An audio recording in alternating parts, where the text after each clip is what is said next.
Sound check test. Keeps me singing as I go. My life was wrecked with sin and strife. Discord filled my heart with pain. Jesus swept across the broken streets, stirred the slumbering chords again. Jesus, Jesus, Jesus, sweetest name I know, fills my every longing, keeps me singing as I go.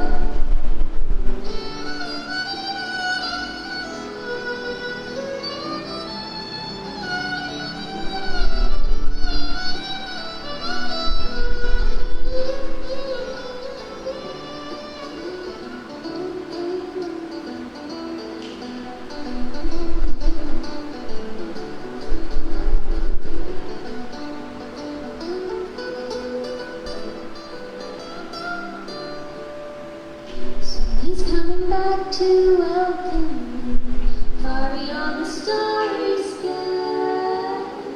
Showing my flight to worlds unknown, I shall reign with him on high.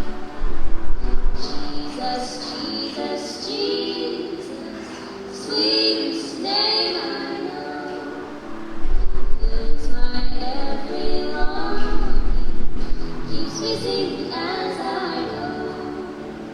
Jesus, Jesus, Jesus, sweetest name I know.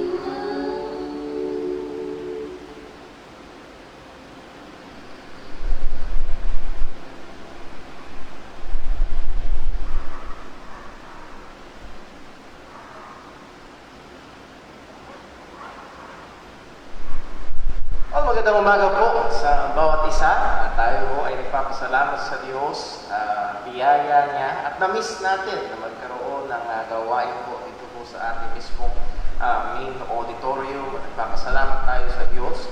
At ang ating mga kapatiran sa mga bahay-bahay ay may konting preview sa kung ano po ang itsura ng harapan ng ating pong pulpit area po ngayon. At we are praising and thanking God and rejoicing in God sa kanya pong mga provision, mga pagkilos, pagdilig sa mga kapatiran upang magawa ang mga bagay po na ito.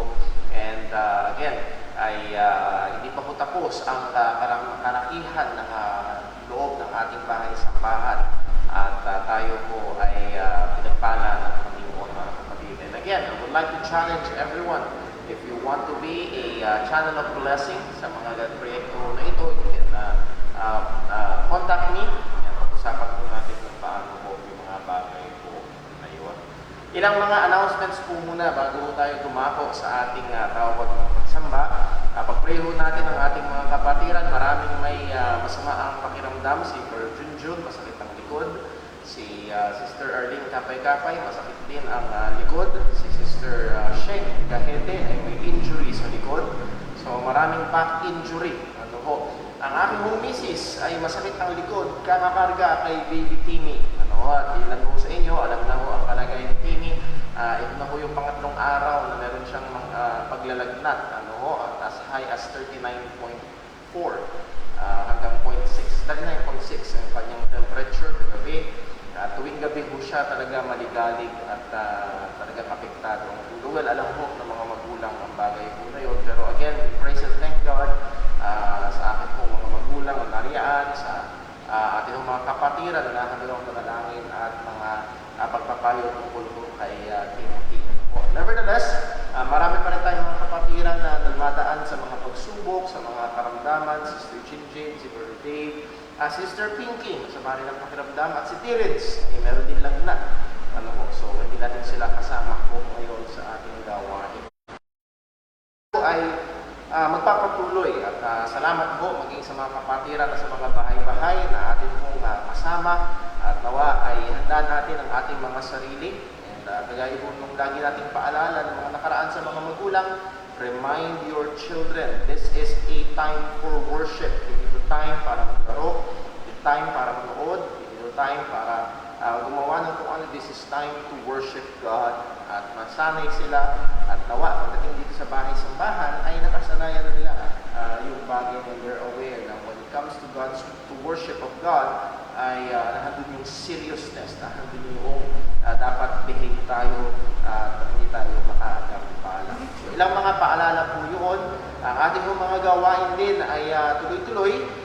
That is our new normal na gawain. Wednesday night, meron po tayong time in the Word. And then Friday night, meron tayong time in the Word and then prayer room. And we are utilizing Facebook room. At iba natin mga kapatiran, nakakasama po natin. Purihin ang Panginoon.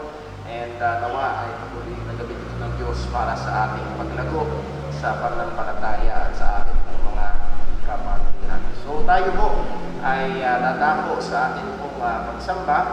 Tayo dadako sa panawagan sa pagsamba. Ito po ay sandali ng katahimikan upang bigyan tayo ng pagkakataon na ikanda ang ating mga sarili. Hilingin natin ng Panginoon na tayo ay siya sa atin at i-expose o ipakita sa atin anumang mga dumi, anumang mga kasalanan, at ito'y ating pagsisihan sa biyaya ng Diyos upang hindi maging hadlang sa ating pong pagsamba sa Kanya. So tayo po ay manalangin sa Panginoon.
Manalangin po tayo. O aming amang Diyos, dakila at banal, sa iyo kami ay nagpupuri at nagpapasalamat. Tunay, dakila ka. Walang ibang Diyos maliban sa iyo. Walang kagaya mo. Ikaw, Panginoon, ang may lalang ng langit at lupa. Hindi mo lamang nilalang ang langit at lupa. At lahat ng narito, kundi ikaw ang nagsusustento. Ikaw ang humahawak. Sa iyo galing ang buhay. Sa iyo galing ang lahat ng aming mga tinatangkilik. Salamat po, O Diyos. At lalo at higit sa lahat, Panginoon, namin kang pinupuri at sinasamba, sapagkat sa iyo galing ang aming kaligtasan. Ikaw ang Diyos na nahabag. Ikaw ang Diyos na naawa. Ikaw ang Diyos na nagmahal. At binigay mo ang iyong bugtong na anak upang siya magbayad ng aming mga kasalanan. Salamat po, O Diyos. Salamat po, Panginoon, sapagkat sang-ayon sa iyong salita, nung kami sumampalataya sa Ebanghelyo, kami binihisan mo ng perpektong katwiran ng aming Panginoong Jesucristo. Kami ay iyong inampon sa iyong pamilya, kami ay ginawa mong katanggap-tanggap sa mga minamahal. O Panginoon, salamat po sa mga katotohanan ito. Kaya, Panginoon, dalangin ko po sa espesyal na paraan, paunawa mo pa sa amin ang ganda, ang lalim, ang lawak, ang tindi ng kaligtasan. Hayaan mong malunod dito ang lahat ng aming mga kabagabagan. Hayaan mo, Panginoon, na anumang kahirapan, anumang sakit ng katawan, anumang problema na pinagdadaanan, Panginoon, ay malunod sa katotohanan na minahal mo kami at binigay mo yung bugtong na anak para sa amin. Na kami ay may pag-asa, hindi dito sa lupang ito. Kami ay may pag-asa, hindi sa buhay na ito, kundi sa muling pagkabuhay. Hindi sa lupang ito, kundi sa bagong langit at bagong lupa na iyong ipinangako. O Panginoon, turuan at tulungan mo kami na huwag tumingin sa gobyerno, hindi rin naman sa bakuna, kundi sa Diyos na gumagawa ng lahat ng bagay sang-ayon sa iyong perpektong kalooban. Panginoon, paalala mo sa amin na ikaw ang Diyos na ngayon ay aming sinasamba. Paalala mo sa amin, O Diyos, na hindi ka malayo kung hindi malapit. Paalala mo sa amin, Panginoon, na tanglaw mo ang laman ng aming puso at kaisipan. Nawa sa lahat ng aming gagawin, sa aming pag-awit, sa aming pong pananalangin, sa aming pong pagkinig ng iyong salita, O Panginoon, ay maluwalhati namin ang iyong dakilang pangalan. Salamat po sa mga katotohanan ito. Ama, saliksikin mo kami sa anumang dumi, anumang kasalanan, anumang hindi nabantayang gawa, salita o kaisipan, anumang kapabayaan sa gawain ng kabanalan. Tawarin mo kami, Panginoon. Bigyan mo kami, Panginoon, ng lalo pang pagkamuhi sa kasalanan. Bigyan mo kami, Panginoon, ng lalo pang pagnanasa na patayin ng mga kasalanang nakatahan pa sa amin. Panginoon, patuloy mo kaming gabayan, maging sa aming gawain ito ng pagsamba sa iyo. Tunay, maiaalay namin, tinig namin, kundi ang aming mga sarili, ilang haing buhay, banal at kalugod-lugod sa iyong harapan. Lord, lingapin mo po ang aming mga kapatiran na may karamdaman. Sila Sister Jinji, Brother Dave, Sister Rain, sa kanyang pagpapagaling mula sa operasyon. Gandin, Panginoon, Sister Pink, si Terence, Sister Sheng, Sister Arlene, si Brother Junjun, at iba pa namin mga kapatiran, O Diyos, abutin mo po ng iyong kamay na nandun ang kagalingan, kaaliwan, at kapunuan. At Panginoon, pinapasalamatan ka namin sa iyong dakilang probisyon na narito, O Diyos, ay patuloy na naaayos at gumaganda ang aming bahay-sambahan. O Panginoon, tulutan mo na hindi lamang ang aming bahay-sambahan, kundi Panginoon, ang templo mismo, kundi ang bawat katawan ng bawat buhay ng iyong mga anak ay lalong gumanda. Hindi sa paningin ng tao, kundi sa paningin mo, karapat-dapat sa Ebanghelyo. Muli, sa namin tinataas lahat ng papuri at pasalamat sapagkat ikaw lamang ang karapat-dapat. Dalangin namin itong lahat sa pangalan ng aming Panginoong Jesucristo. Amen. Tayo po magstayo, tayo po umawit sa Panginoon.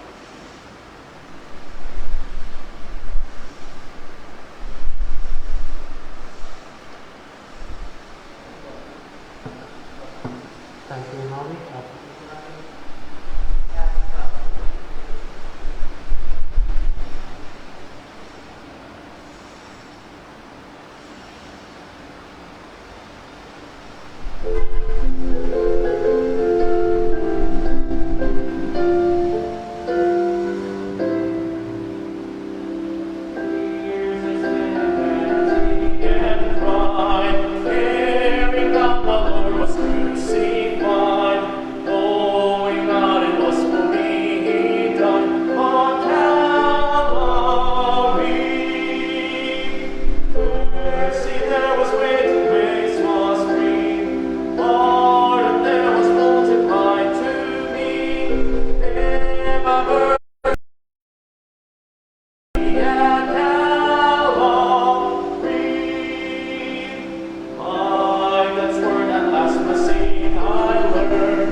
hanggang 16.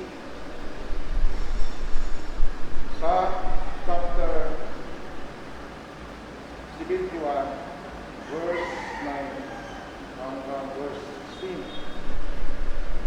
Okay, are you there? Okay. Sa chapter 71, verse 9. Ready? Okay. Cast me not off in the time of old age. Forsake me not when my strength faileth. For my enemies speak against me, and they that lay wait for my soul take counsel together, saying, God hath forsaken him, persecute and take him, for there is none to deliver him. O God, be not far from me. O my God, make haste for my help. Let them be confounded and consumed that are adversaries to my soul. Let them be covered with reproach and dishonor that seek my hurt. But I will hope continually, and will yet praise thee more and more. My mouth shall show forth thy righteousness, and thy salvation all the day. For I know not the numbers thereof. I will go in the strength of the Lord God. I will make mention of thy righteousness, even of thine holy. Pagpalain ng Diyos sa salita ng Panginoon. Tayo po'y manalangin mga kapatid. O Panginoong Diyos, Ama namin na sa langit. Purihin ka at sambahin, Panginoon, sapagkat Diyos ang nararapat namin. Ikaw, Panginoon, ang Diyos na aming pinikilala. Ang Diyos na lumikha na lahat ng mga bagay na aming nakikita at hindi namin nakikita. O Panginoon, maraming salamat sa panibagong araw na itong pinagkaloob sa amin. Salamat, Panginoon, sa kalusugan at kalakasan, Panginoon, sa bawat isa, Panginoon. Nandito, Panginoon. Sa aming mga kapatid na nasa bahay-bahay, Panginoon. Salamat sa kanilang pong mga pamilya, Panginoon. At tunay, Panginoon, na ikaw at ilang Diyos ang nagproteksyon, Panginoon, sa kanila. Ikaw ang nag-ingat, Panginoon, sa bawat isa sa amin. O Panginoon, samahan mo po kami, Panginoon, sa aming pananambahan ngayon, Panginoon. Nawa, nakilang Diyos, ang aming pong mga puso't isipan, Panginoon, ay maging maisip mo namin, Panginoon, sa aming pong pagsambahan. Tulungan mo kami, nakilang Diyos, na nawa kayo wag namin ng mga isipan na hindi po ka nais-nais, Panginoon, sa pagsambahan. Tulungan mo po kami, Panginoon. Nawa, Panginoon, ikaw, Panginoon, na aming may taas, kapapurihan, Panginoon, sa sandaling ito, Panginoon, na namin sa pagsambahan. O Panginoon, patawad po sa aming po mga nagawa mo ito kulang ng mga pagkakamali, Panginoon. Tulungan mo kami, nakilang Diyos, Panginoon, at pagkasala, Panginoon, laban sa iyo, Itagan po ang aming po sa alamat, Panginoon. Tungkol po sa iyong salita, Panginoon. Tulungan mo rin po, Panginoon, ang aming po mga kapatiran, Panginoon, na mayroon po mga karamdaman. Hindi ko man po mapapanggit, Panginoon, ang kanilang mga pangalan, Panginoon, ngunit ikaw, kabilang Diyos, ang higit nila kakalam, Panginoon. Tulungan mo sila ng din, Panginoon, ito mapagparang kamay, Panginoon. At lahat, Panginoon, na nasa gobyerno, Panginoon, ang pag-ibig nito. Tulungan mo po kami, Panginoon. Alam namin, kabilang Diyos, na ang lahat, Panginoon, ay kontrolado mo po. Kami, Panginoon, ay umaasa na ikaw, Panginoon, ay kikilos, Panginoon, sa aming bansa. Ama, kita mo po, Panginoon, na tila baga, Panginoon, ay talunan, Panginoon, ang katukanan, Panginoon. Na ito, Panginoon, na oras dapat na ikaw ay sambahin ng iyong mga anak, Panginoon. Hindi namin magawa, Panginoon, magsama-sama, Panginoon. Dahil dito sa pandinig na ito, Panginoon. O abagan po kami ng Panginoon. Alam namin na bilang Diyos na kami, ang iyong mga anak, Panginoon, mga kapatiran, Panginoon, dito sa church dito, Panginoon, ay magkasama-sama ng sarang, Panginoon, sa magsamba sa iyo, Panginoon. Upang ikaw, Panginoon, ay sama-sama namin walhatiin, purihin, Panginoon, upang ikaw, Panginoon, ay aming itaas, Panginoon, sa mga araw tulad ito. O Diyos, tulungan po, Panginoon, ang aming mga kapatiran. Palakasin po, Panginoon, ang mga nanghihina, lalo na po, nanghihina ng pananampalataya.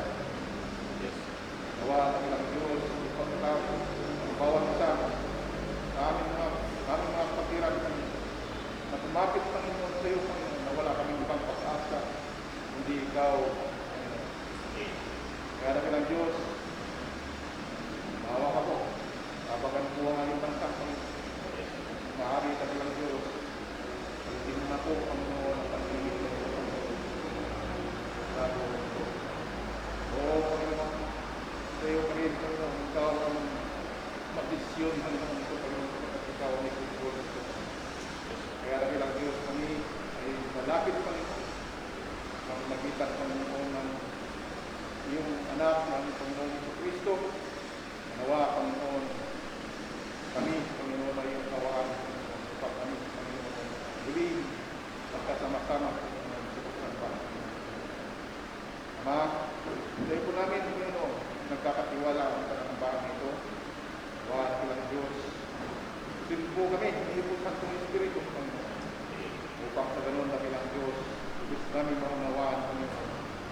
Ang iyong minsay, Panginoon, ay parating, Panginoon, ngayong umaga sa aming mga kapatid na nasa bayo kapatid, Panginoon. Nawa, Panginoon, patatahin mo kami, Panginoon, sa pamamagitan ng iyong salita, sa pamamagitan ng iyong bintuon ng Ibrahim Paul, Panginoon.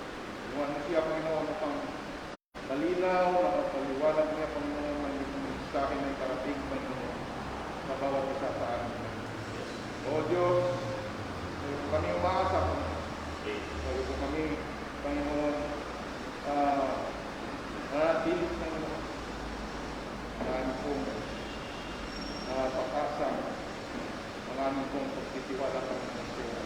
Ikaw ay mayroong magagawa sa bawat isa sa amin. Sa'yo po namin, Panginoon, pinagkakatiwala, sa oras na ito, nawala ka lang Diyos, samahan po kami, na matapos gawain ito. Pangalan ni Kristo Jesus, ito po aming samot na lang. Amen. Amen.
Purihin pong Panginoon. Pasensya na po kung minsan ay naglulok po ang ating Wi-Fi signal.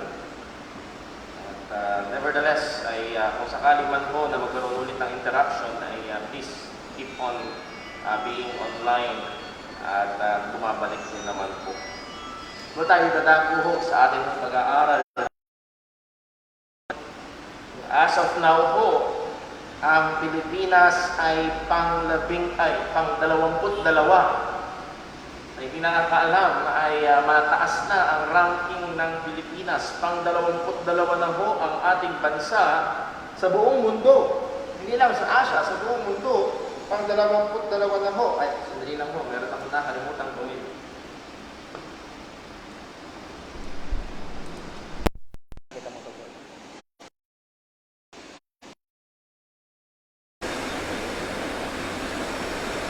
Ayun, pasensya na ho, nakalimutan po hong ikabit yung ating mic. So ang ating hong bansa, kagaya ng sinasabi ko ho, ay pang-22 sa buong mundo. May pinakamaraming positive COVID-19 cases. As of kaninang umaga, meron na hong 187,249. And it's likely na sa buong linggong ito ay aabot na tayo sa 200 mark. At isa ho sa mga malaking problema ng ating gobyerno, mga kapatid, ay yung mga karamihan na nagpupositibo na asymptomatic and mild cases, which compose more or less 90% ng mga nagkakaroon ng COVID-19. Ang problema nila ay kung itong mga mild cases and asymptomatic ay kanilang idadalhin sa ospital, ay mauubos ang lugar. Kaya ho ang iba ay option ay magdaos o gumawa ng home quarantine. Kaya lang ang problema sa home quarantine, kapag sila ay nasa tahanan, hindi sapat ang mga room sa bahay, hindi sapat ang spasyo sa bahay. Kaya ang nangyayari ay nahahawahan ang ibang mga kapamilya. Sapagkat gusto kong hiramin yung larawan ng nasa isang bahay at nahahawa ang iba. With COVID-19, ang sinusubukan natin ay hindi mahawa ang mga kapamilya sa loob ng bahay. Pero ngayong sabihin with Christianity, ang gusto ho natin ay effect or magkaroon ng epekto sa kapamilya ang ebanghelyo na ating tangan. At isa pangunahing paraan sa ayon sa salita ng Diyos at makikita ho natin ngayong umaga, isa sa mga pangunahing paraan upang ang ebanghelyo, ang panampalatayang meron tayo. Kung ang COVID-19 ay meron ka, hatching mo lang, maapektuhan na ang iba.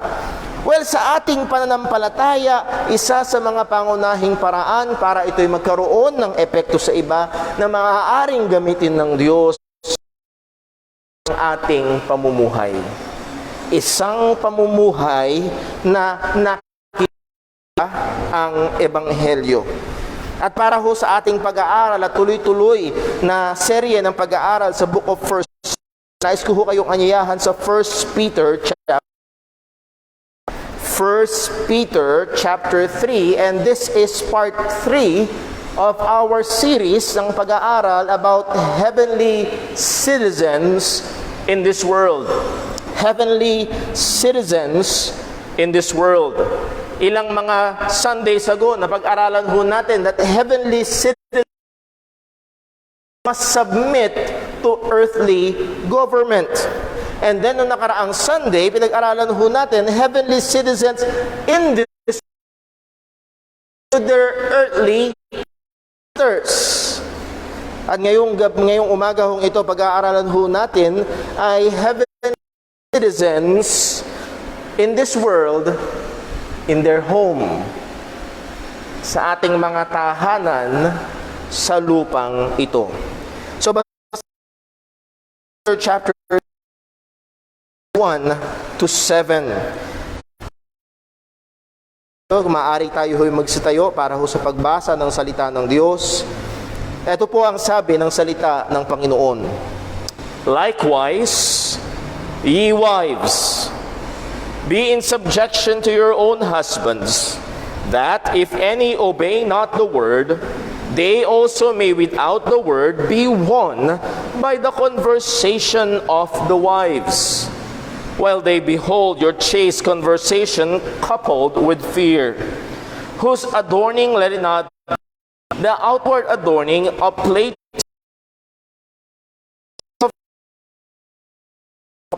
putting on or putting on of apparel, but let it be the hidden man of the heart, in that which is not corruptible, even the ornament of meek and quiet spirit, which is in the sight of God of great price.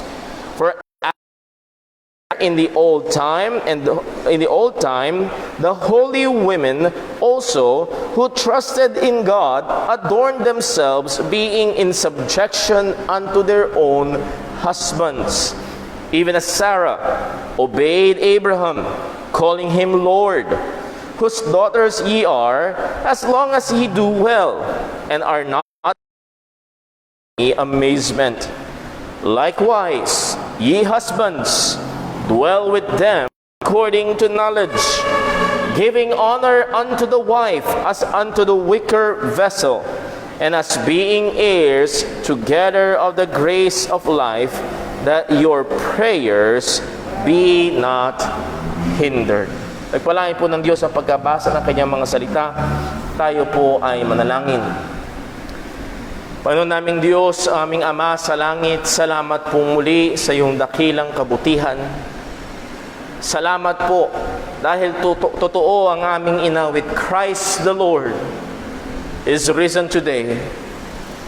That in the first day of the week, sangayon sa iyong salita, nabuhay muli ang aming Panginoong Hesukristo. At dahil siya'y nabuhay na muli, kami ay merong pag-asa ng muling pagkabuhay.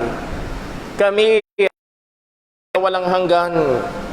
Kami ay sumasamba ng may katuturan, may katuturan ng aming pananampalataya. Panginoon, salamat po. At nawa, O Diyos, kami bilang mga mananampalataya, oo, tunay, estranghero, ngunit sang-ayon sa iyong kalooban, kami ay nananahan pa rin sa mundong ito. Turuan at tulungan mo kami mumuhay, hindi sa pamantayan ng sanlibutan, hindi sang-ayon sa sariling kagustuhan, kundi sang-ayon sa iyong kalooban. Isang buhay na karapat-dapat sa Ebanghelyo. Ama, muli, ikaw pong patuloy na gumabay. Ikaw po ang magturo. Ikaw po, Panginoon, ang magbago.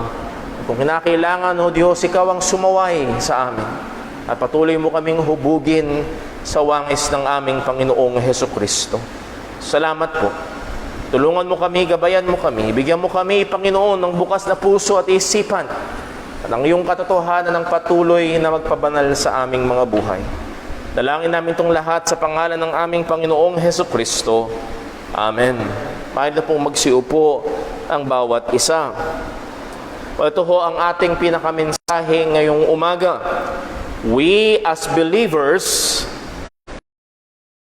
citizens in this world, must live in an honorable or honest way before the Gentiles for the sake of God's name, and this must be seen in our homes. Tayo bilang mga mananampalataya, bilang mga mamamayan ng langit na nakatahan pa rin sa mundong ito, ay kailangan isang mabuting paraan sa harapan ng mga hentil o mga hindi mananampalataya, alang-alang sa pangalan ng Diyos, at ito ay kailangang makita sa pamumuhay natin sa ating mga tahanan. Nais ko lang kong ipaalala ang mas malaking konteksto ng sulat na ito ni Apostol Pedro. Ang mga sinusulatan niya ay mga inuusig na Kristiyano, mga mananampalatayang Hudyo at Hentil, at nagsikalat sa iba't ibang mga lugar dahil sa matinding pag-uusig. At sa kabila ng mga mananampalatayang ito ay isinusuka ng sanlibutan, pinaalala ni Apostol Pedro sa kanila na sila naman ay mga piniling tao ng Diyos.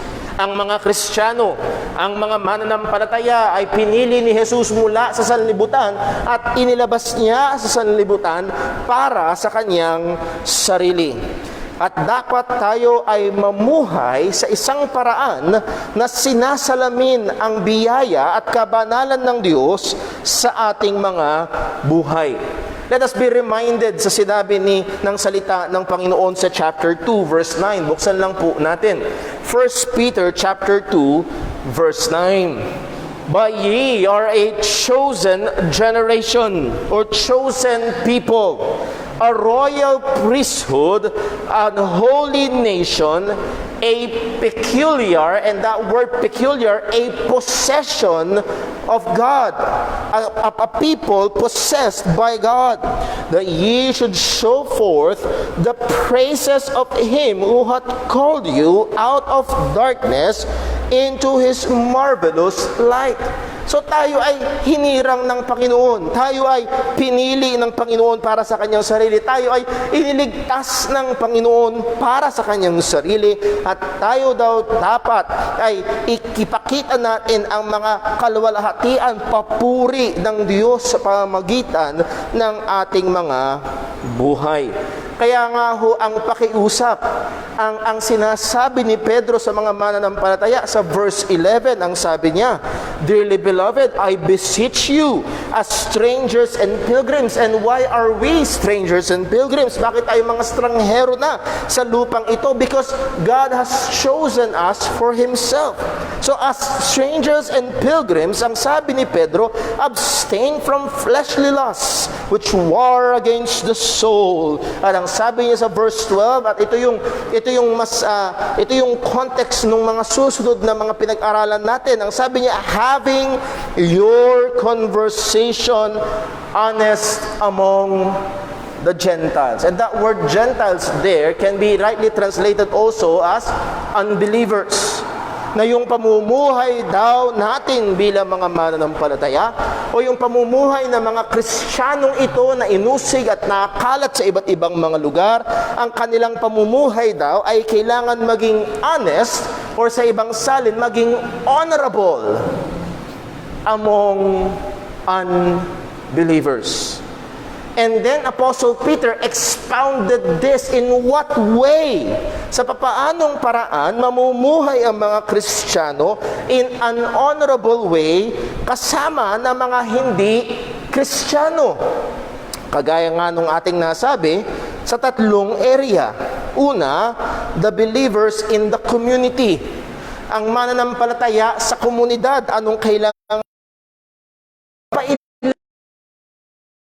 kinauukulan. Ang sabi niya sa verse 13, submit yourselves to every ordinance of man for the Lord's sake. So that's one of the ways na kung saan ang Kristiyano ay mamumuhay in an honorable way in the sight of the Gentiles or sa paningin ng mga hindi Kristiyano. Ang sabi sa verse 17, honor all men, love the brotherhood, fear God, honor the king. And then from the community, pumunta si Apostol Pedro, not just the community, but in the workplace, sa lugar ng trabaho. At particular, ang binigyan niyang pansin ay ang mga servants or mga slaves. So how will these Christian servants, Christian slaves live honorably among the Gentiles or among unbelievers, lalo na kung hindi mananampalataya ay yung master nila in the flesh. Ang sabi ni Pedro sa verse 18, servants, be subject to your masters with all fear, not only to the good and gentle, but also to the froward. At napag-aralan natin yan, at ang pinakadakilang example na meron ng mga Kristiyano kung hindi ang ating Panginoong Hesukristo na siya'y nagpakumbaba at oo, siya ay dumanas ng mga paghihirap at pinaka-unjust treatment para sa atin ay tiniis ng ating Panginoong Hesukristo alang-alang sa kanyang pagtubos sa atin. At ito yung hamon sa atin mga kapatid. Kung si Jesus ay nagtiis ng unjust treatment for us, why cannot we bear unjust treatment for Him? At yun yung isang punto ni Pedro. Kung si Jesus ay nagtiis para sa atin, ginawan siya ng masama, ginawan siya ng mga bagay na karumal-dumal, at hindi man lang siya gumanti ng kahit isang salitang laban sa kanila, alang-alang sa atin, tayo din naman bilang mga Kristiyano na maaaring dumanas ng mga pag-uusig, maaaring nasa ilalim ng isang master na may for the sake of the name of Christ. Submit. Again, hindi ito submit na sumunod ka sa pinagagawa na kontra sa Panginoon. Pero gawin mo pa rin ang iyong katungkulan, gawin mo pa rin ang mga tama at magandang bagay na kailangang gawin for God's name. And ngayon umagahong ito, from community to workplace, sa isang lugar na mas malapit sa bawat isa sa atin. Saan ho yun? In our homes.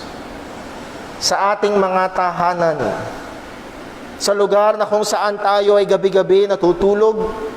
Sa lugar na kung saan tayo araw-araw ay umuuwi. Sa lugar na kung saan tayo ay kitang-kita at hindi tayo nagpapanggap at ginagawa natin ang mga bagay natural sa atin, sa ating mga tahanan. At sa passage na ating binasa, si Apostol Pedro particularly ay nagbigay ng atensyon. Nung una, lahat ng Kristiyano magpailalim sa gobyerno. Then pangalawa, binigyan niya ng atensyon yung mga Christian servants, magpailalim sa kanilang mga masters.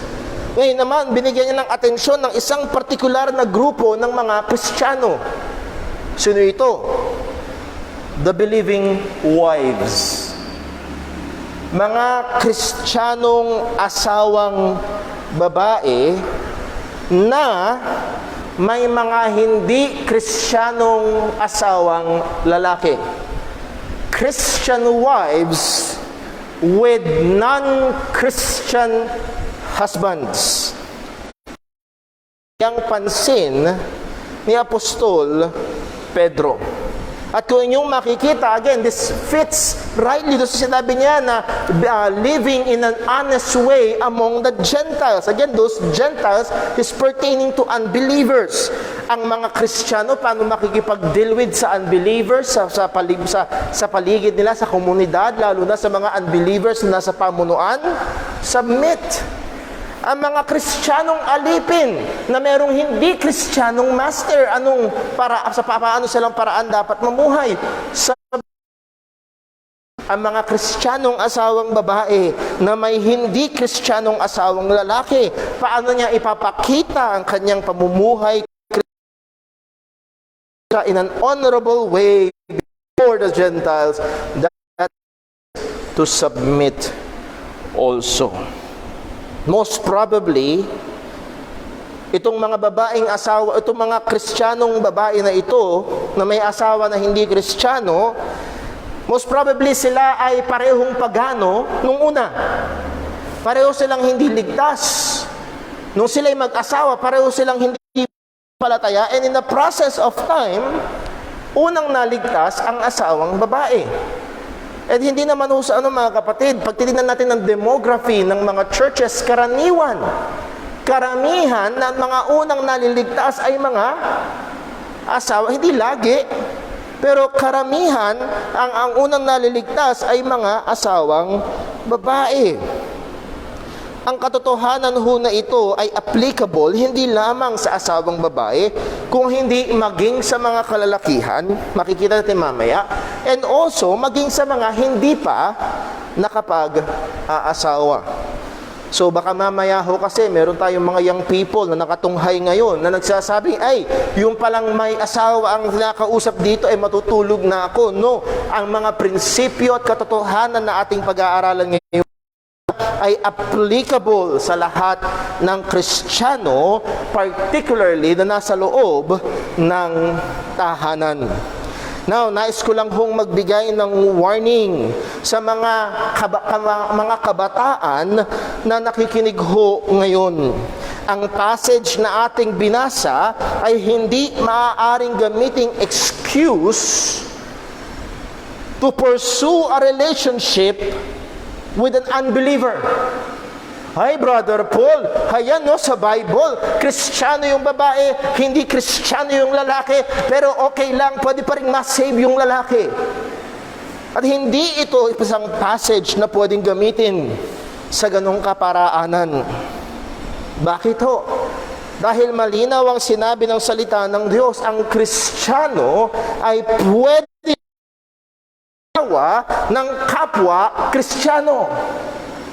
Ang sabi ng 1 Corinthians 7:39, the wife is bound by the law as long as her husband liveth. But if her husband be dead, she is at liberty to whom she will. Aba, pagpatay na daw yung asawa na lalaki, may kalayaan siyang mag-asawa muli. Sa kanino man niya gusto. Pero di doon natapos ang talata. Ang sabi ni Pablo, only in the Lord. So that is the limiting factor. Ang pag-aasawa ng Kristiyano ay you will need to make a choice of those who are only in the Lord. Maganda man siya, mabait man siya, cute man siya, mayaman man siya, o tiyatrato ka man niya ng maganda, if he or she is not in the Lord, hindi ito kalooban para ho sa isang Kristiyano. Nais ko lang bigyang pansin hanggat tayo ay nasa paksang ito, mga kabataan. Sapagkat alam ko ho na mayroong mga young people sa ating church na natutuksong makipagrelasyon sa mga hindi Kristiyano. Kung ikaw ay Kristiyanong babae o nagpapakilala kang Kristiyanong babae na tagasunod ni Kristo, na nagmamahal sa Diyos, bakit mo hahabulin ng isang relasyon sa isang lalaki na hindi mananampalataya, na mahal ang kasalanan, na ayaw sa Diyos at pagano? Bakit? Ang aktong ito ng pakikipagrelasyon sa hindi mananampalataya ay isang maliwanag na pagrebelde sa kalooban ng Panginoon at hindi mo maaasahan na pagpapalain ito ng Diyos. How can God bless something that is thoroughly contrary to His will? Hindi maaari. Kung ikaw naman ay isang lalaki nagpapakilalang Kristiyano, tagasunod ni Kristo at nagmamahal sa Diyos, bakit mo hahabulin ang isang babaeng hiwalay kay Kristo na namumuhi sa Diyos? Ito'y isang akto ng pagre-rebelde laban sa Panginoon. At yung nilalagay ang iyong sarili sa isang buhay na nandun ng kalungkutan at pagkadismaya, at muli, hindi mo maaasahan ang pagpapala ng Diyos. Anong punto? Believer to a non-believer, God says no. Ang Diyos na nagsabing huwag kang papatay o thou shalt not commit murder, ang Diyos na nagsabing huwag kang papatay ay Diyos din na nagsabi na hindi ka maaaring makipagrelasyon sa hindi Kristiyano. Only in the Lord. That's God's will. Now, alam ko ho, medyo segue ho yun. Pero narito ang isang tagpo na kung saan in-address ni Apostol Pedro ang isang Kristiyanong asawang babae na merong hindi Kristiyanong asawang lalaki. At hindi natin makikita ang anumang bagay dito na maganda. Actually, makikita natin sa puntong sa mga talatang ito, yun ay may kahirapan. Sapagkat ang sabi ng salita ng Diyos, itong lalaking ito ay ayaw sa Ebanghelyo. Ang pinakamatamis, ang pinakamasarap, ang pinakamahalagang balita sa isang Kristiyano, ayaw ng hindi Kristiyano. So, hindi maganda ang kalagayan na hindi ko sinasabing hindi pwedeng mahabag ang Diyos. Hindi ko sinasabing ito ay labas na sa biyaya ng Panginoon na pwede siyang umabot at iligtas ang lalaki o yung hindi Kristiyanong asawa. Pero again, yung people ang sinasabi ko, huwag mong ilagay ang sarili mo sa kalagayan na makikipagrelasyon ka sa hindi ligtas. Huwag. Hindi ito kalooban ng Diyos. Pero kung sakali, dalawang hindi Kristiyano, sila ay nagkaroon ng pag-aasawa at sa biyaya ng Diyos naligtas ang isa.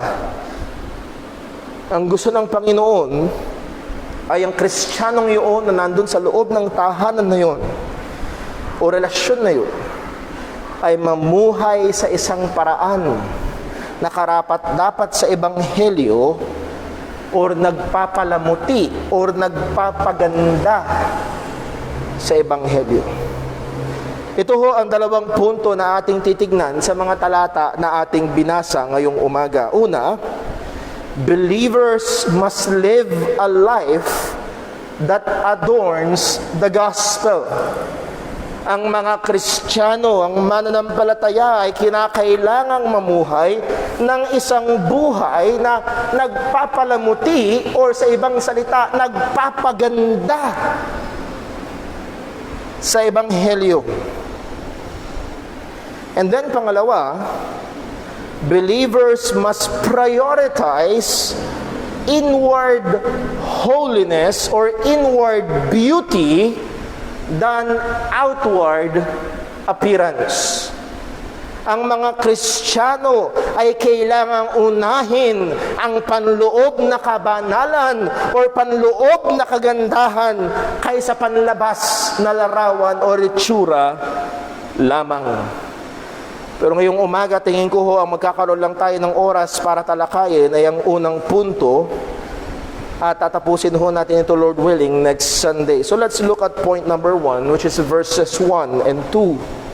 Believers must live a life that adorns the gospel.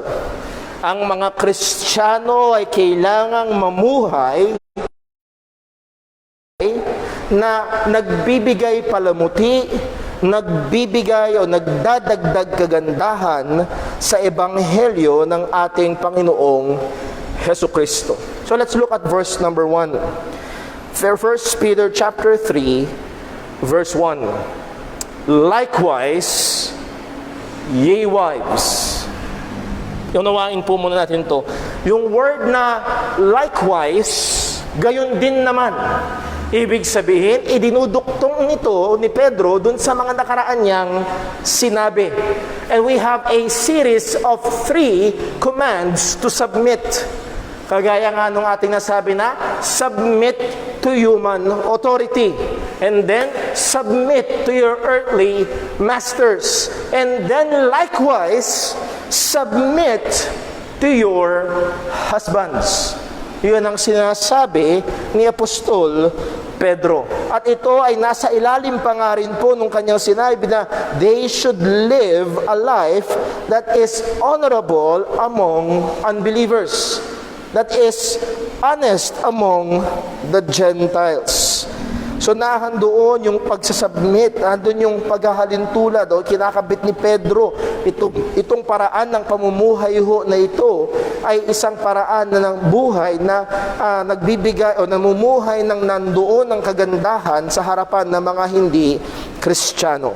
At binigyan niya ng punto, sabi nga ho natin, ng isang partikular na grupo.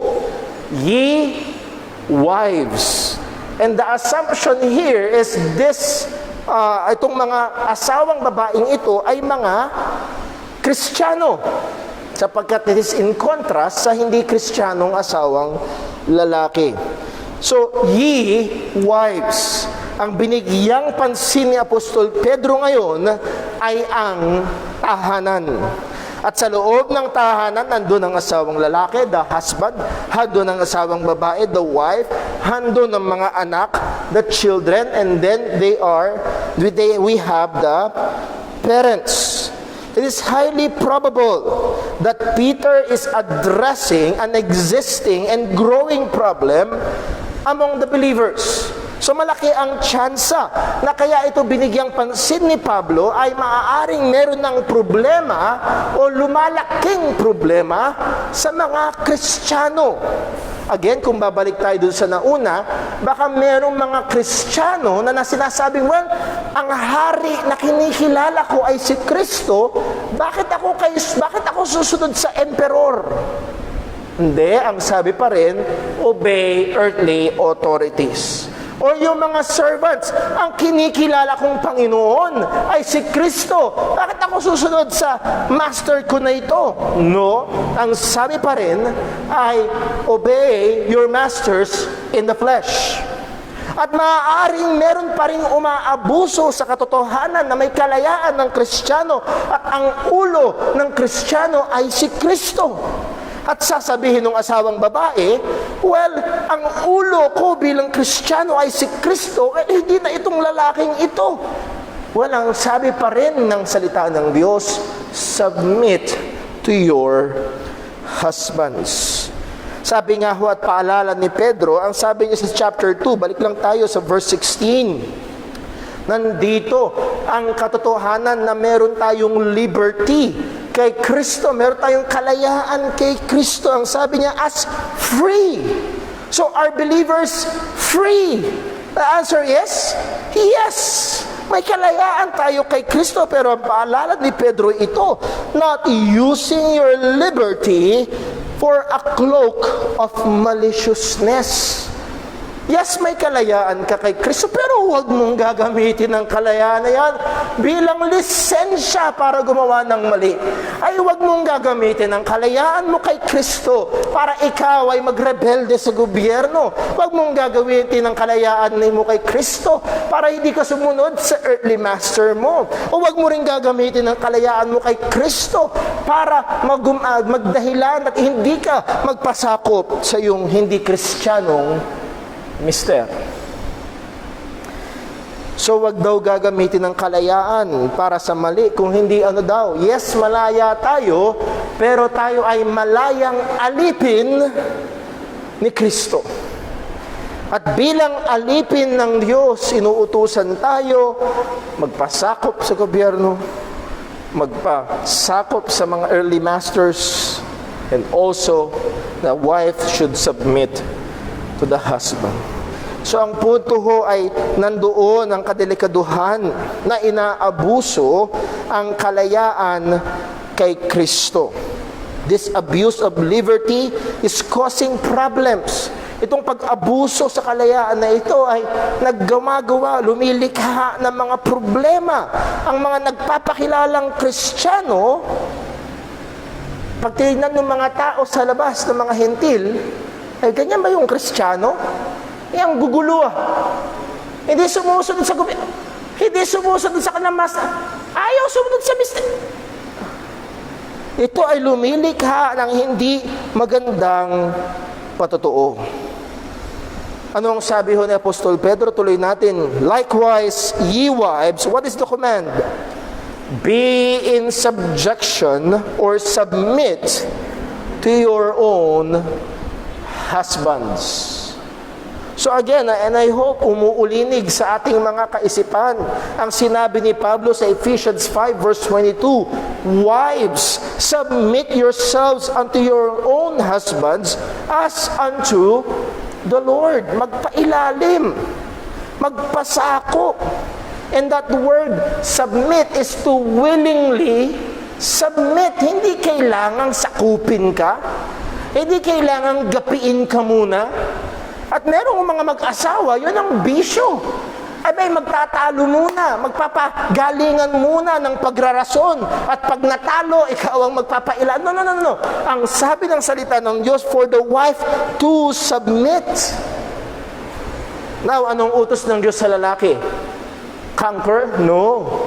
Sakupin ang misis? No. Ang utos ng Diyos sa lalaki, husbands, love your wives. So ang lalaki naman ay hindi parang si Magellan na darating at sasakupin ang Pilipinas. O hindi siya parang isang mananakop na gagamit ng dahas at dadabugin ang kanyang dibdib. Sumunod ka sa akin. Hindi ganon. Ang trabaho ng misis ay magpasakop. Ang trabaho ni mister ay hindi manakop kung hindi magmahal. Yun ang utos ng Panginoon. Ang trabaho ni mister ay manguna. Ang trabaho ni mister ay mag-provide.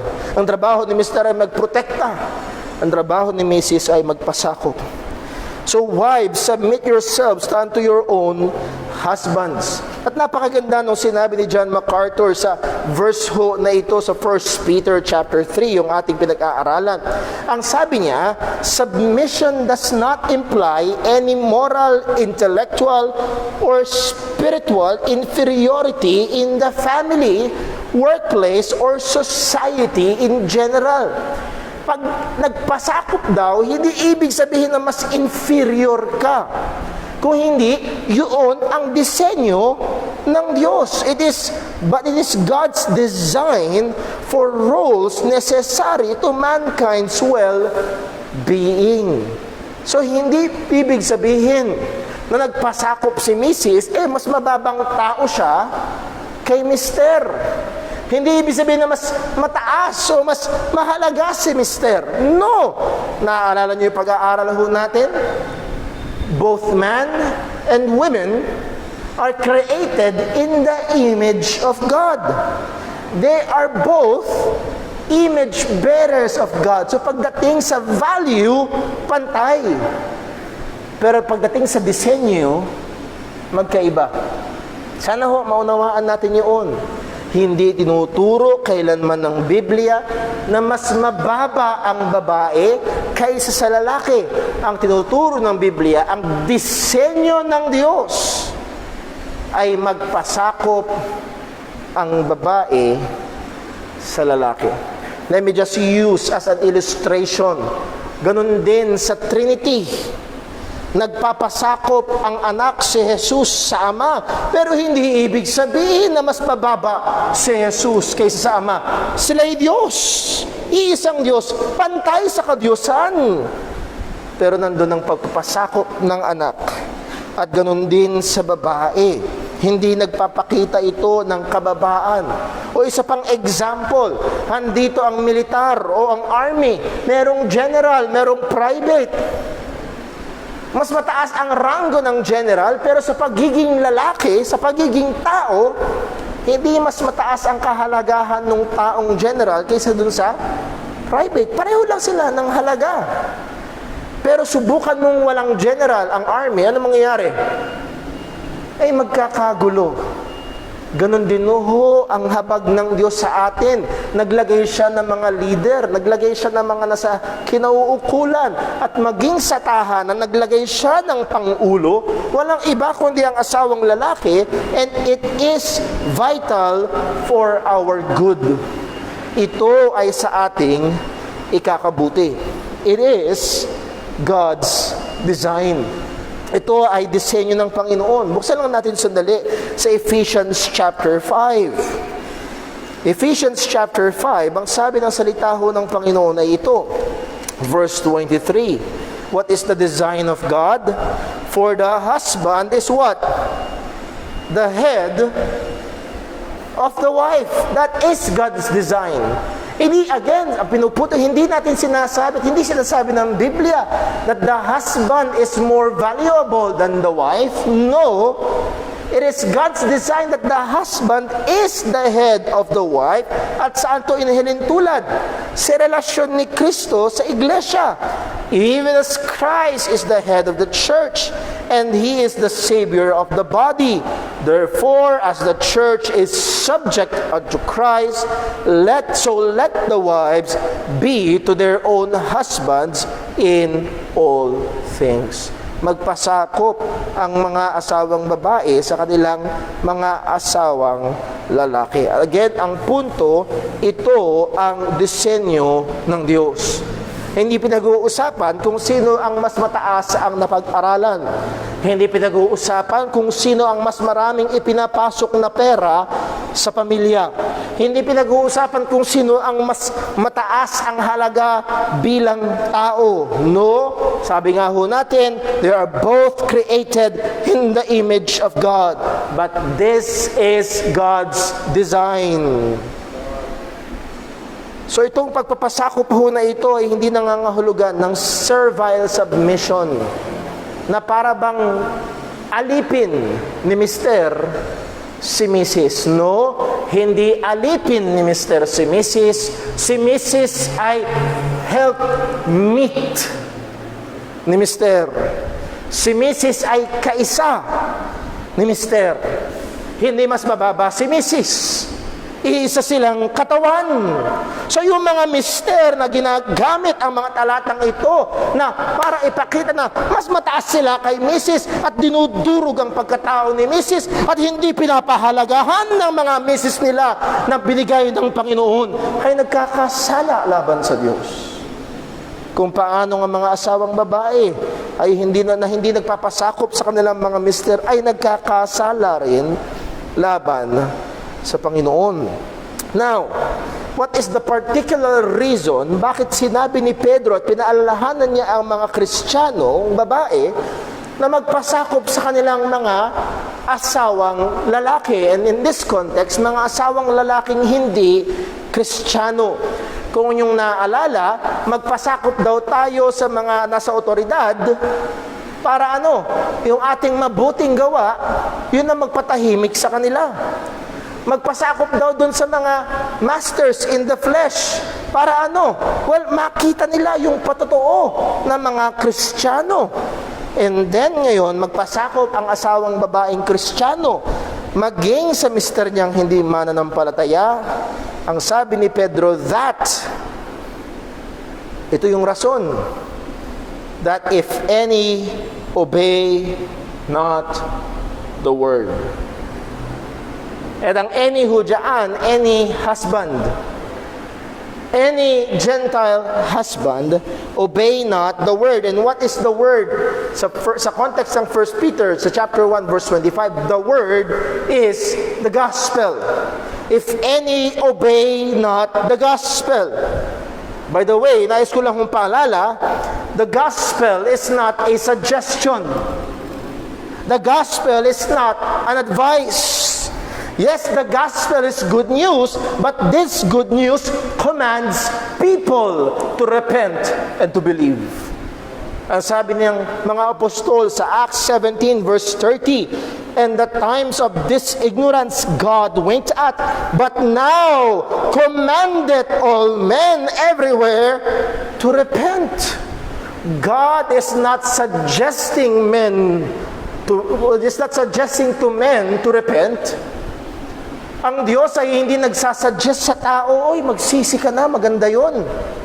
Ang Diyos ay hindi nag-a-advise, kung gusto mong guminhawa ang iyong buhay, magsisi ka ng tunay. Hindi siya nag-a-advise. Ang Diyos, God commandeth. Nag-uutos ang Diyos na ang tao ay magsisi. Nag-uutos ang Diyos na ang tao ay sumampalataya sa Ebanghelyo. It is a command. And to refuse to believe the gospel is to disobey the gospel. It is a rebellion against God. Let me pause for a while here and ask the question, have you obeyed the gospel? Sumunod ka na ba sa panawagan ng Ebanghelyo, sa inuutos ng Diyos na magsisi ka at sumampalataya? Sinampalatayanan mo na ba si Kristo? Sumunod ka na ba sa utos na ito ng Diyos? O hanggang ngayon ikaw ay nagre-rebelde sa Panginoon?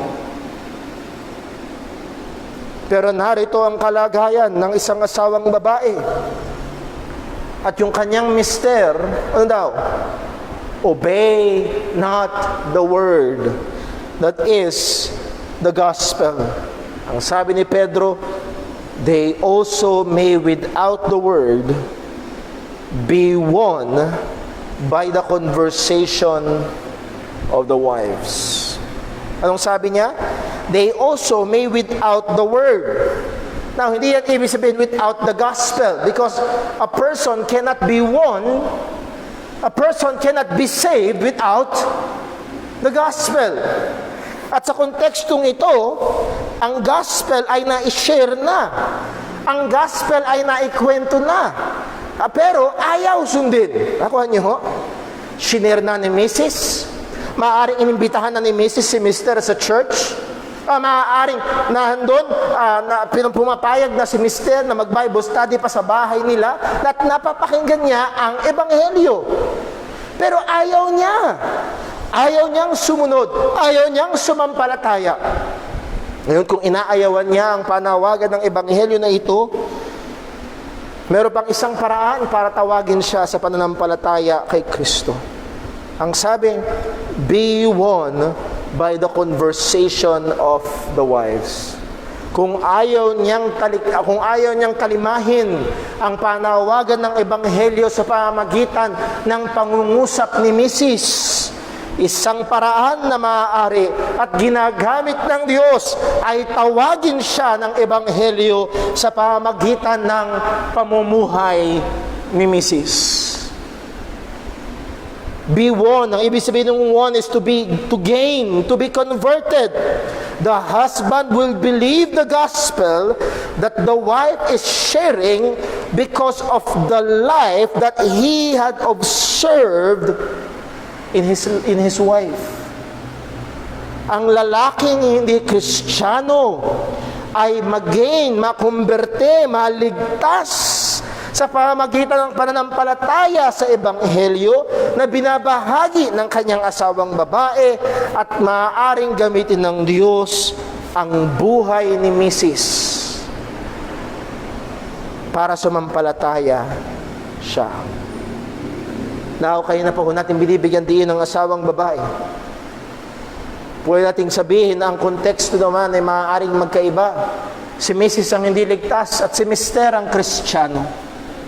And the same thing can be said na pwedeng sumampalataya si Mrs. habang pinagmamasdan niya ang buhay ni Mr. The same thing can be said between children and parents relationship. Pwedeng sumampalataya ang mga magulang habang pinagmamasdan ng buhay ng mga anak, or pwedeng masumampalataya ang mga anak habang pinagmamasdan ang buhay ng kanilang mga magulang. Anong sabi ho ni Apostol Pedro? Again sa verse 2. Why they behold your chaste conversation coupled with fear. That word while, or sa ibang salin when, that's a time marker. Ito ay panahon. Panahon na kung saan pinagmamasdan nila, they behold. And every time, listen, every time that we are with them, they are beholding. Tuwing kasama mo ang iyong mga anak, nakatingin sila. Tuwing kasama mo ang iyong asawa, nakatingin siya. Tuwing kasama mo ang iyong magulang, nakikita at pinagmamasdan nila ang buhay na nagpapakilalang Kristiyano. Ang tahanan na kung saan ito ang lugar ng ating pinakamalalim at pinaka-intimate, matamis na human relationship na kung saan araw-araw nandun tayo, araw-araw na pagmamasdan tayo. Pero sad to say, madalas, araw-araw ang Kristiyano ay hindi nagiging mapagbantay sa mamumuhay niya sa loob ng tahanan. Right? Pag nasa labas sa komunidad, maaaring maging mapagbantay ang Kristiyano. Ingatan niya ang patotoo. Sa labas sa trabaho, maaaring maging mapagbantay ang Kristiyano. Ingatan niya ang kanyang patotoo. Pero saan kadalasan nakakalimot maging mapagbantay ang mananampalataya?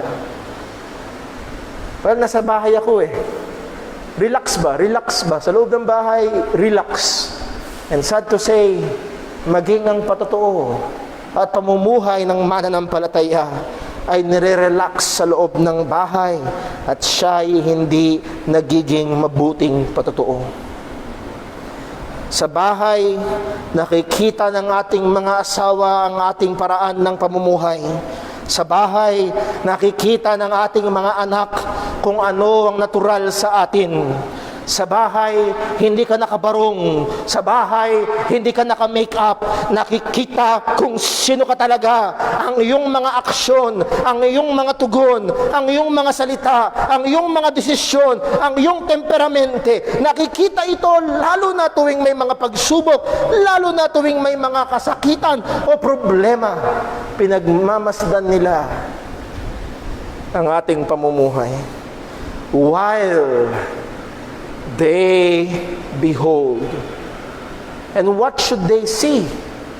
Ideally, ano ang kailangan nila? Dapat nilang makita. Your chaste. Ang word na chaste, ibig sabihin clean, pure. Clean conversation, clean living, malinis na pamumuhay. Nakikita ho ba ito?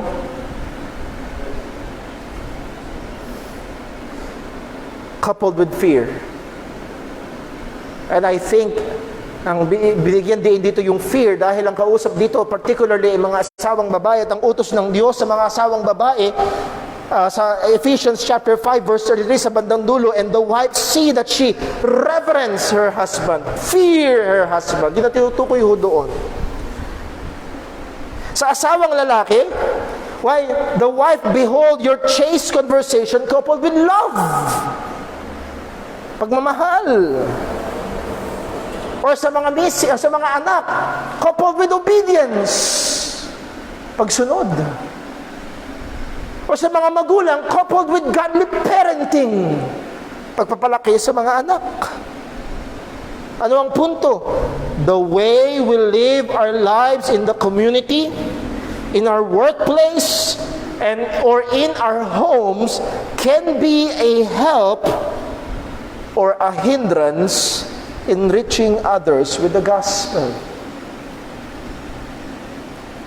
Ang paraan ng ating pamumuhay sa komunidad, sa trabaho, oo, maging sa ating tahanan ay maaaring makatulong or makahadlang na maabot sila ng ebanghelyo. Alam niyo ho, nawa ito'y ilayo ng Diyos sa akin at sa aking pamilya. Merong mga anak ng pastor. Listen, may mga anak ng pastor isinusuka ang ministeryo, ang ebanghelyo. Bakit? Ang tatay ko ay walang panahon sa amin. Ang galing niya sa loob ng church, wala siyang kwenta sa loob ng tahanan. Double standard. O mga kapatid, nawawag lang sa manggagawa, kundi sa lahat sa atin. Nawa ang paalaala 6 verse 1, pinag-aralan natin last Sunday evening. Let as many servants as under the yoke count their own masters worthy of double honor. At ang punto ito, that the name of God and His doctrine be not blasphemed. Para hindi malapastangan ang pangalan ng Diyos, para hindi malapastangan ang katotohanan ng Panginoon, para hindi malapastangan ang ebanghelyo ni Kristo, kundi maging palamuti ang ating pamumuhay. Minsan ito ay sa mga panahon na hindi tayo nagiging mapagbantay. Isang salita na hindi nabantayan. Biglang galit na hindi nabantayan. Pangako na hindi tinupad. Kasinungalingan na sinabi. Maaaring makatulong or makahadlang sa ebanghelyo na ating tangan-tangan. San man tayo, anumang oras, tayong mga Kristiyano ay kailangan mamuhay sa isang paraan na nagbibigay palamuti sa ebanghelyo na ito'y ginagawang mas nakakahikayat ang ebanghelyo. Isang buhay na karapat-dapat sa Ebanghelyo ni Kristo. Isang buhay nagbibigay luwalhati sa pangalan ng Panginoon. Isang buhay na hindi inaabuso ang kalayaan natin kay Kristo. Isang buhay na sumusunod sa disenyo ng Diyos, sa utos ng Diyos, hindi sa kagustuhan ng sarili. So sa loob ng tahanan, Mrs., nakatingin si Mister. Sa loob ng tahanan, Mister, nakatingin si Mrs. Sa loob ng tahanan, mga magulang, nakatingin ang ating mga anak. Sa loob ng tahanan, mga anak, nakatingin ang inyong mga magulang. Sa loob ng tahanan, mamuhay pa rin tayo ng isang buhay na karapat-dapat sa Ebanghelyo. Mamuhay pa rin tayo ng isang buhay na mabuti sa harapan ng mga hindi mananampalataya. Nawa tayo ho ay patuloy na kausapin, convict ng Panginoon. Iba't iba ang kalagayan ho natin. Yung iba sa atin may mga anak na hindi pa ligtas. Yung iba namang mga young people natin may mga magulang na hindi pa ligtas. Yung ibang mga kasama natin sa church may mister o may missus na hindi pa ligtas. Let this be an encouragement. Pwede silang abutin ng Panginoon. Pwede silang iligtas ng Panginoon. At pwede kang gamitin ng Diyos ang paraan ng ating pamumuhay para sila ay ilapit ng Diyos kay Kristo. Tayong mga taong mamamayan ng langit na nakatahan pa rin sa mundong ito ay kailangang mamuhay ng isang mabuting buhay sa harapan ng mga hindi mananampalataya, alang-alang sa pangalan ng ating Panginoong Hesukristo. Let's pray. Panginoong Diyos, aming Ama sa langit, salamat po. Salamat sa paalala ng iyong salita. Salamat sa hamon mo. At Panginoon, patawad po sa aming mga kapabayaan. Tunay, O Diyos, madali kaming magbihis at humarap sa labas.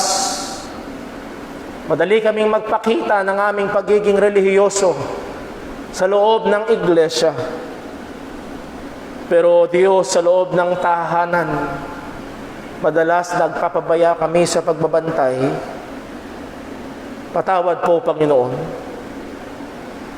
O Panginoon, mahabag ka po. Mahabag ka po sa iyong mga anak. Sa mga misis na may hindi pa Kristiyanong mister. Sa mga mister na may hindi pa Kristiyanong misis. Sa mga magulang na meron pang mga hindi Kristiyanong mga anak. At sa mga anak na meron pang hindi Kristiyanong magulang. Mahabag ka po sa amin, Panginoon.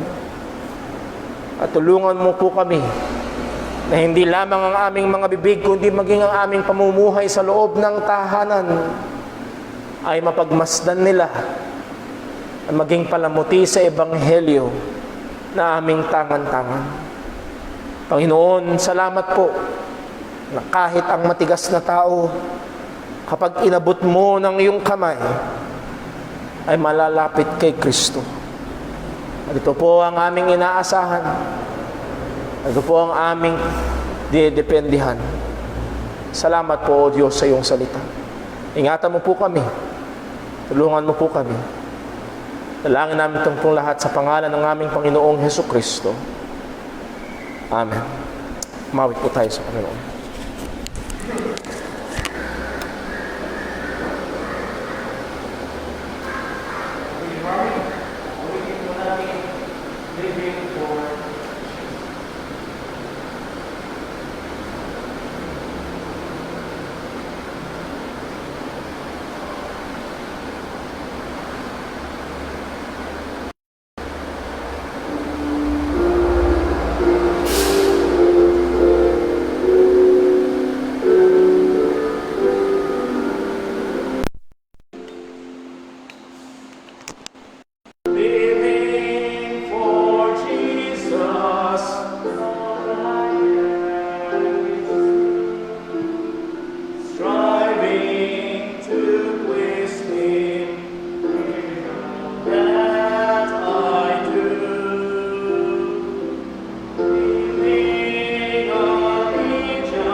kapatid, paalala, mamaya pong gabi, alas 6, meron tayong gawain.